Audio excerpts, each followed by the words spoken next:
Escuta, Gustavo. Escuta, né? Sim, sim. Gustavo, você é da internet, infelizmente, então vamos tentar retomar aqui nesse tempo que nos resta algumas questões importantes do estudo. Mas eu quero começar te perguntando um questionamento que veio do público, da Margarete, que pergunta o seguinte: se há uma, se há incentivos fiscais por parte do atual governo, do governo Lula, para essas empresas que você é, das quais você tratou aqui.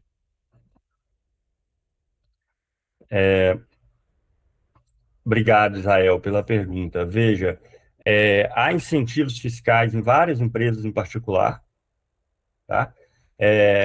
Na verdade, a indústria brasileira não cansa de receber incentivos fiscais.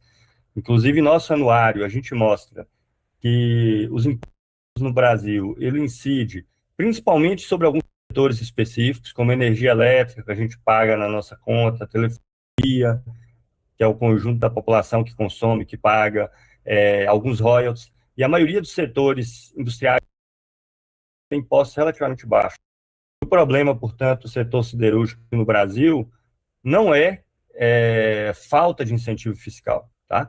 A gente tem uma questão de estrutura de país colocada, né? Um problema estrutural no país que envolve uma economia orientada para a exportação de produtos primários e para a indústria de base, cada vez mais sem o controle da propriedade, sem o controle dos produtos de tecnologia de ponta.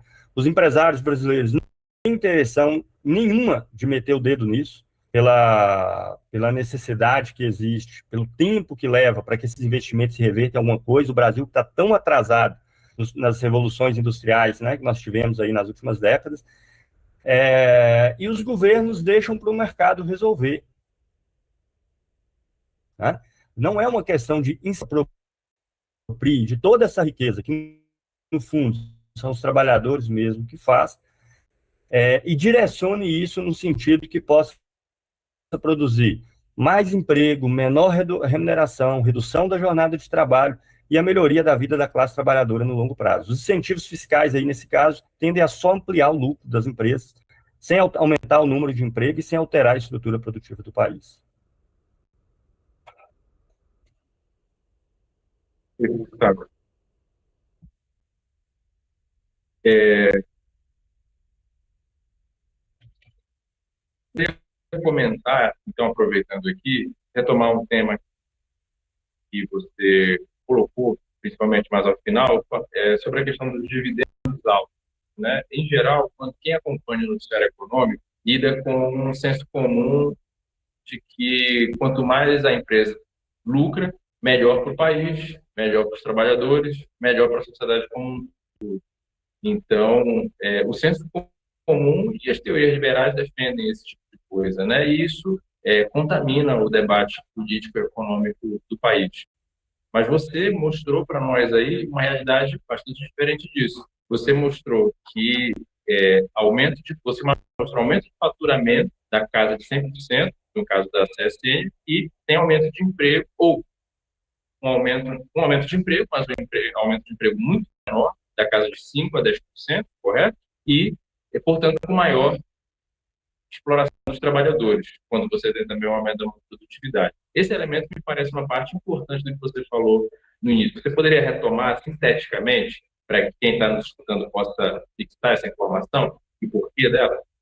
Claro, sem dúvida.